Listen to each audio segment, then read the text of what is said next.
The Digha Nikaya. Collection of Long Discourses. Kūṭadanta Sutta. A bloodless sacrifice. Thus have I heard. Once the Lord was traveling through Magadha with a large company of some 500 monks, and he arrived at a Brahmin village called Kūṭadanta. And there he stayed at the Ambalatthika park.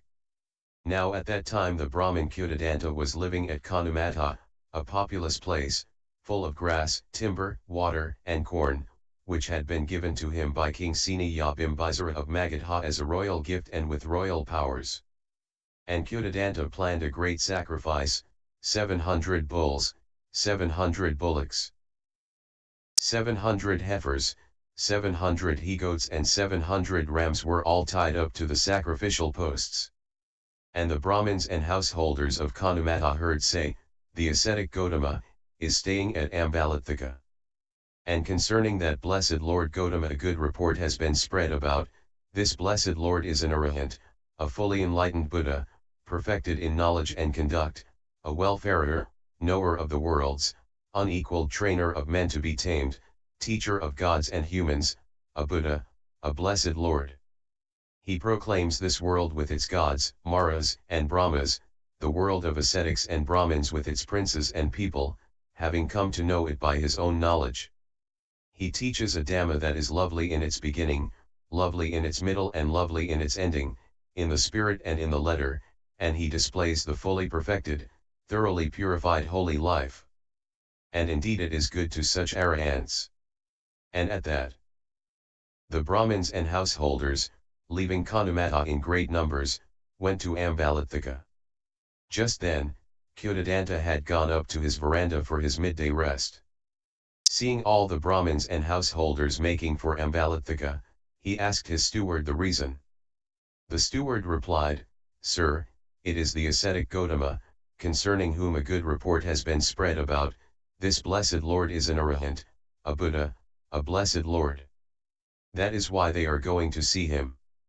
Then Kūṭadanta thought, I have heard that the ascetic Gautama understands how to conduct successfully the triple sacrifice with its 16 requisites. Now I do not understand all this, but I want to make a big sacrifice.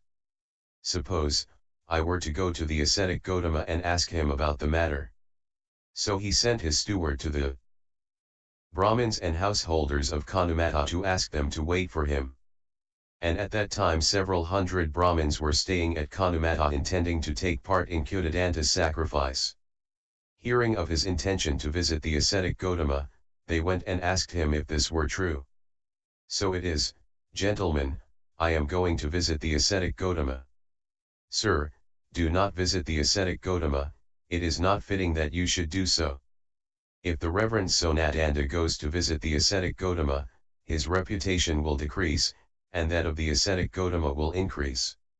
This being so, it is not right that the Reverend Sonandanda should visit the ascetic Gautama, but rather the ascetic Gautama should visit him. The Reverend Sonatanda is well born on both the mother's and the father's side, of pure descent to the 7th generation, unbroken, of irreproachable birth, and therefore he should not call on the ascetic Gautama, but rather the ascetic Gautama should call on him. The Reverend Sonatanda is possessed of great wealth and resources. The Reverend Sonatanda is a scholar, versed in the mantras, accomplished in the 3 Vedas, a skilled expounder of the rules and rituals, the lore of sounds and meanings and, fifthly, oral tradition.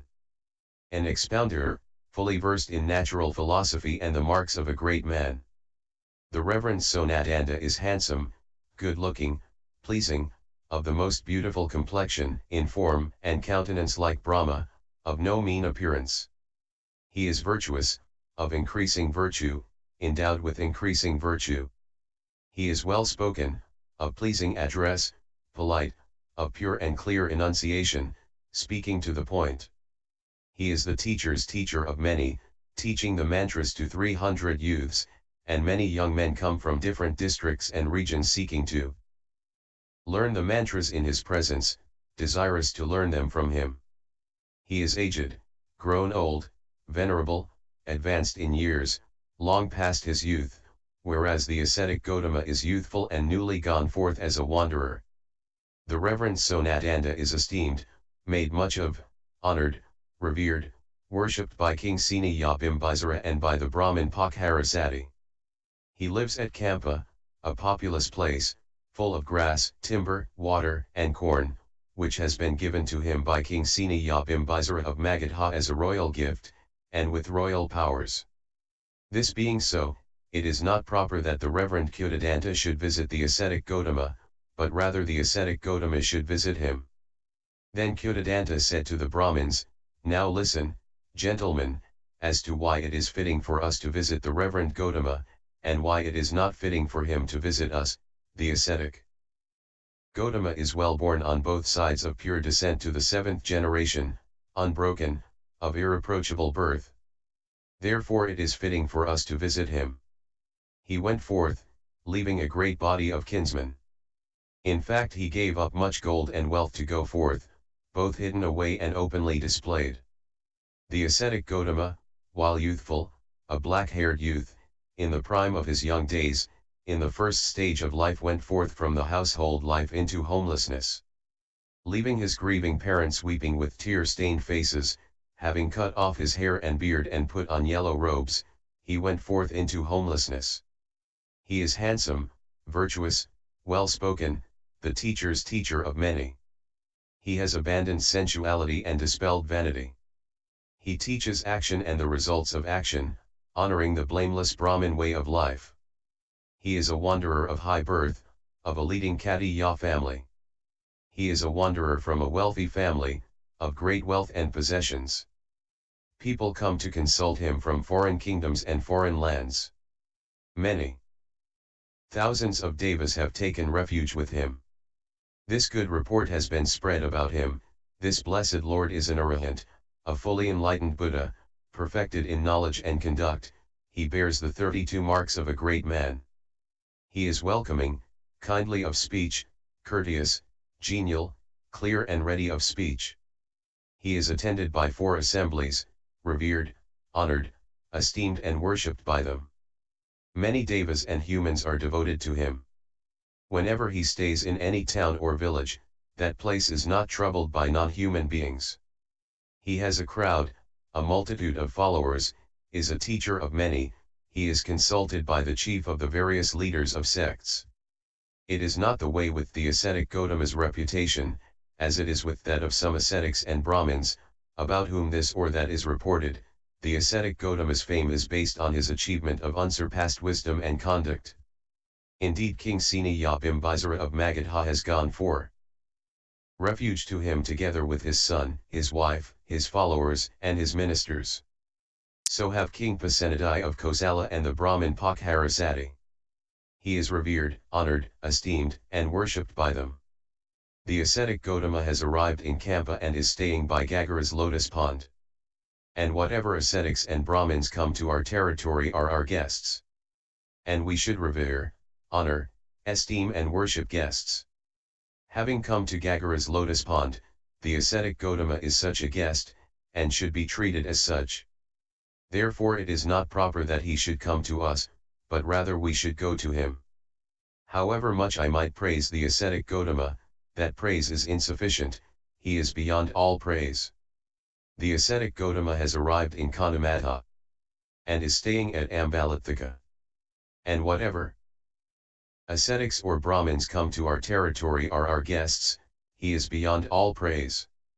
On hearing this, the Brahmins said, "Sir, since you praise the ascetic Gotama so much, then even if he were to live 100 yojanas from here, it would be fitting for a believing clansman to go with a shoulder bag to visit him. And, sir, we shall all go to visit the ascetic Gotama." And so Kūṭadanta went with a large company of Brahmins to Ambalatthika. He approached the Lord, exchanged courtesies with him, and sat down to one side. Some of the Brahmins and householders of Kūṭadanta made obeisance to the Lord, some exchanged courtesies with him, some saluted him with joined palms, some announced their names and clan, and some sat down to one side in silence. Sitting to one side, Kūṭadanta addressed the Lord, "Reverend Gotama, I have heard that you understand how to conduct successfully the triple sacrifice with its 16 requisites. Now I do not understand all this, but I want to make a big sacrifice.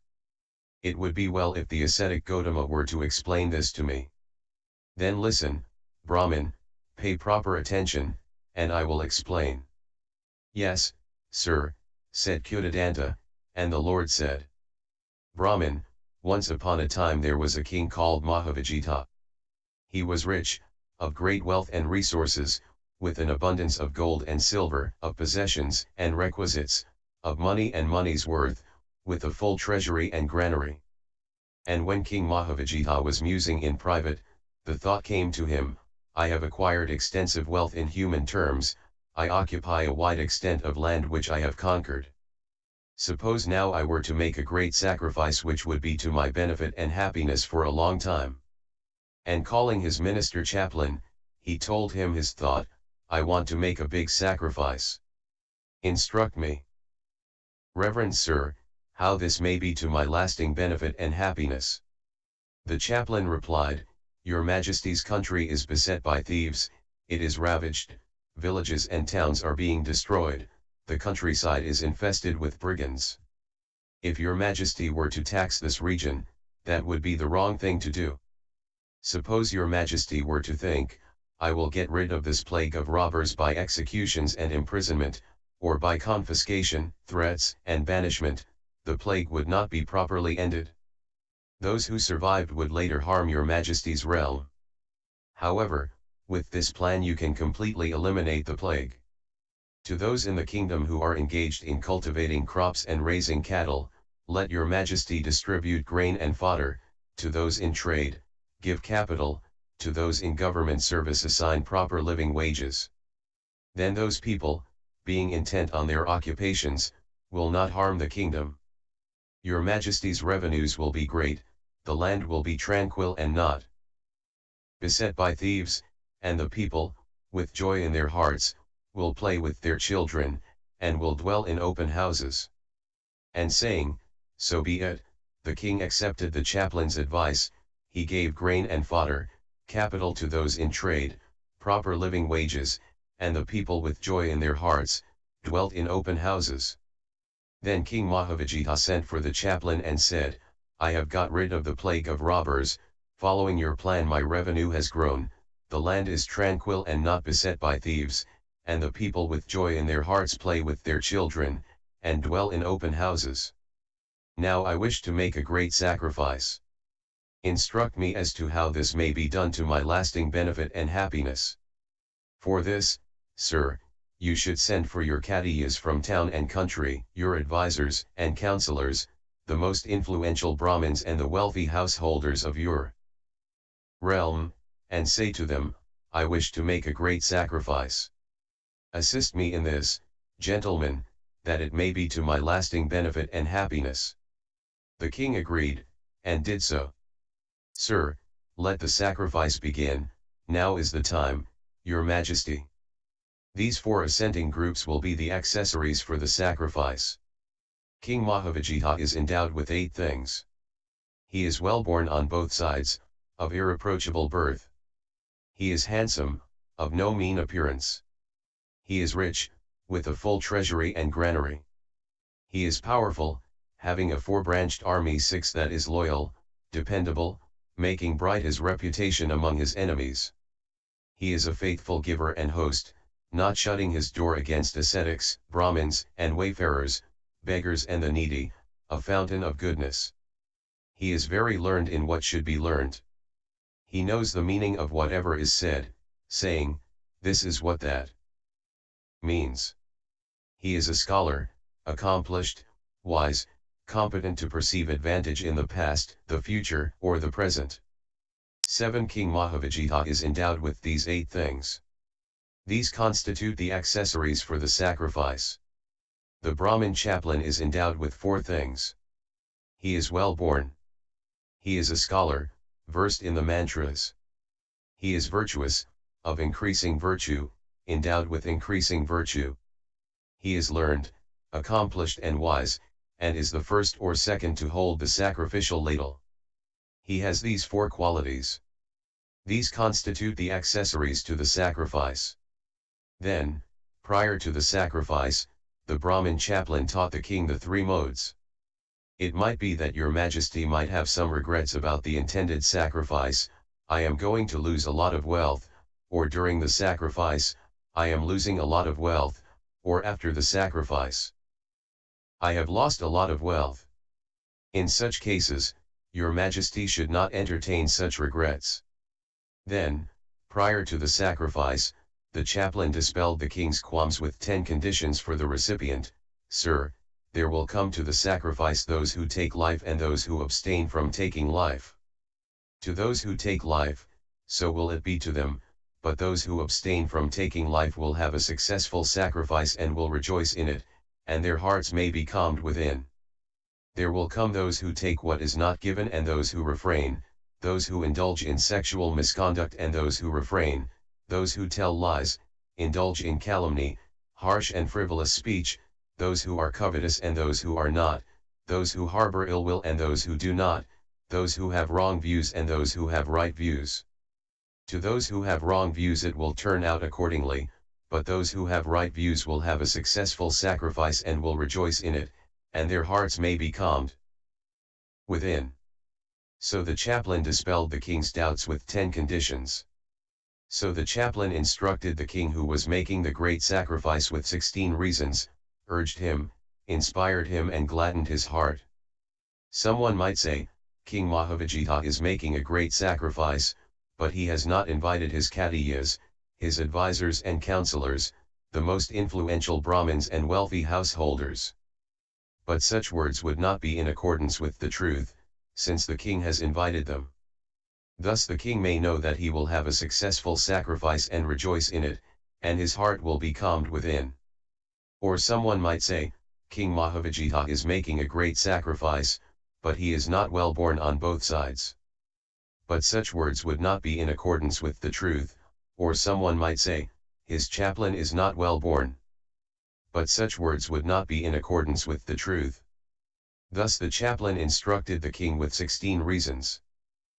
In this sacrifice, Brahmin, no bulls were slain, no goats or sheep, no cocks and pigs, nor were various living beings subjected to slaughter, nor were trees cut down for sacrificial posts, nor were grasses mown for the sacrificial grass, and those who are called slaves or servants or workmen did not perform their tasks for fear of blows or threats, weeping and in tears. But those who wanted to do something did it, those who did not wish to did not, they did what they wanted to do, and not what they did not want to do. The sacrifice was carried out with ghee, oil, butter, curds, honey, and molasses.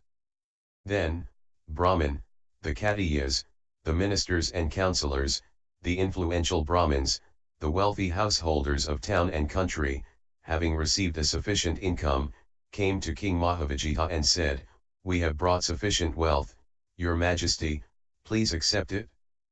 But gentlemen, I have collected together sufficient wealth. Whatever is left over, you take away. At the king's refusal, they went away to one side and consulted together. It is not right for us to take this wealth back to our own homes. The king is making a great sacrifice. Let us follow his example. Then the nikayas put their gifts to the east of the sacrificial pit, the advisors and counselors set out theirs to the south, the Brahmins to the west and the wealthy householders to the north. And in this sacrifice no bulls were slain, nor were living beings subjected to slaughter, those who wanted to do something did it, those who did not wish to did not. The sacrifice was carried out with ghee, oil, butter, curds, honey, and molasses. Thus there were the 4 assenting groups, and King Mahavajita was endowed with 8 things, and the chaplain with 4 things in 3 modes. This Brahmin is called the 16-fold successful sacrifice in 3 modes. At this the Brahmins shouted loudly and noisily, What a splendid sacrifice! What a splendid way to perform a sacrifice! But Kūṭadanta sat in silence. And the Brahmins asked him why he did not applaud the ascetic Gautama's fine words. He replied, It is not that I do not applaud them. My head would split open if I did not. But it strikes me that the ascetic Gautama does not say, I have heard this, or it must have been like this, but he says, it was like this or like that at the time. And so, gentlemen, it seems to me that the ascetic Gautama must have been at that time either King Mahavajita, the lord of the sacrifice, or else the Brahmin chaplain who conducted the sacrifice for him. Does the Reverend Gautama acknowledge that he performed, or caused to be performed, such a sacrifice, and that in consequence at death, after the breaking up of the body, he was reborn in a good sphere, a heavenly state? I do, Brahmin. I was the Brahmin chaplain who conducted that sacrifice. And, Reverend Gautama, is there any other sacrifice that is simpler, less difficult, more fruitful, and profitable than this threefold sacrifice with its 16 attributes? There is, Brahmin. What is it, Reverend Gautama?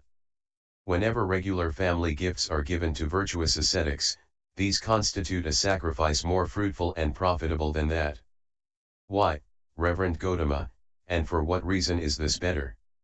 Brahmin, no arahants, or those who have attained the arahant path will attend such a sacrifice. Why? Because there they see beatings and throttlings, so they do not attend. But they will attend the sacrifice at which regular family gifts are given to virtuous ascetics, because there are no beatings or throttlings. That is why this kind of sacrifice is more fruitful and profitable. But, Reverend Gautama, is there any other sacrifice that is more profitable than either of these? There is, Brahmin. What is it, Reverend Gautama? Brahmin, if anyone provides shelter for the Sangha coming from the four quarters, that constitutes a more profitable sacrifice. But, Reverend Gautama, is there any sacrifice that is more profitable than these three? There is, Brahmin. What is it, Reverend Gautama? Brahmin, if anyone with a pure heart goes for refuge to the Buddha, the Dhamma, and the Sangha, that constitutes a sacrifice more profitable than any of these three. But, Reverend Gautama, is there any sacrifice that is more profitable than these four? There is, Brahmin. What is it, Reverend Gautama?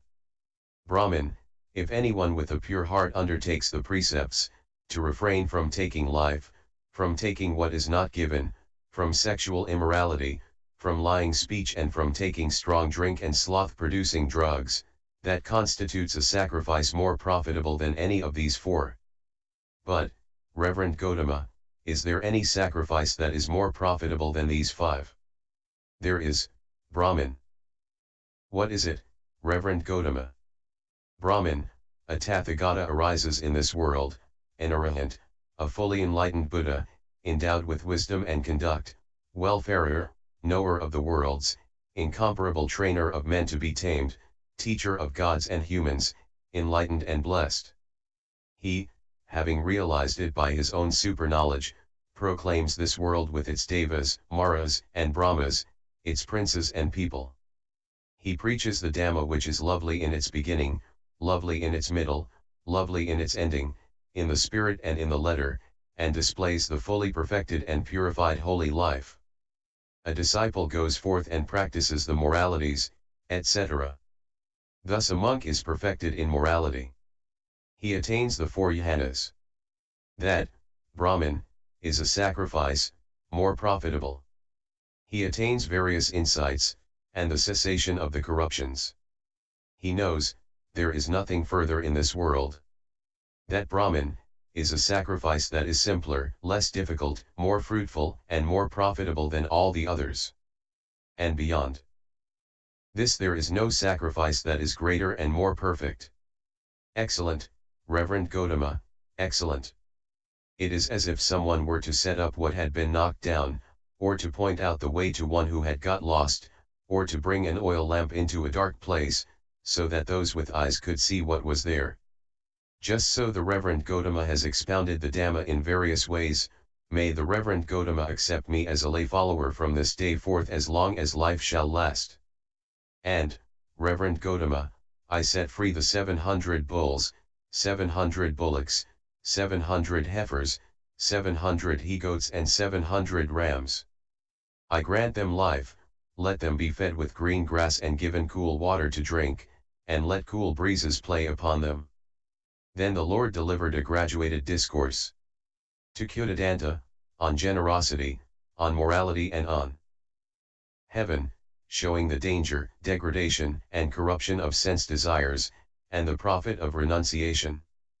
And when the Lord knew that Kūṭadanta's mind was ready, pliable, free from the hindrances, joyful and calm, then he preached a sermon on Dhamma in brief, on suffering, its origin, its cessation, and the path.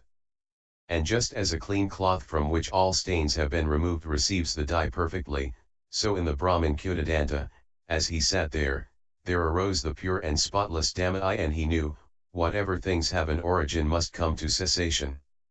Then Kūṭadanta, having seen, attained, experienced and penetrated the Dhamma, having passed beyond doubt, transcended uncertainty, having gained perfect confidence in the teacher's doctrine without relying on others, said, "May the Reverend Gotama and his order of monks accept a meal from me tomorrow." The Lord assented by silence. Then Kūṭadanta, seeing his consent, rose, saluted the Lord, passed by to his right and departed. As day was breaking, he caused hard and soft food to be prepared at his place of sacrifice, and when it was ready he announced, "Reverend Gotama, it is time, the meal is ready." And the Lord, having risen early, went with robe and bowl and attended by his monks to Kūṭadanta place of sacrifice and sat down on the prepared seat. And Kūṭadanta served the Buddha and his monks with the finest foods with his own hands until they were satisfied. And when the Lord had eaten and taken his hand away from the bowl, Kūṭadanta took a low stool and sat down to one side. Then the Lord, having instructed Kūṭadanta with a talk on Dhamma, inspired him, fired him with enthusiasm and delighted him, rose from his seat and departed.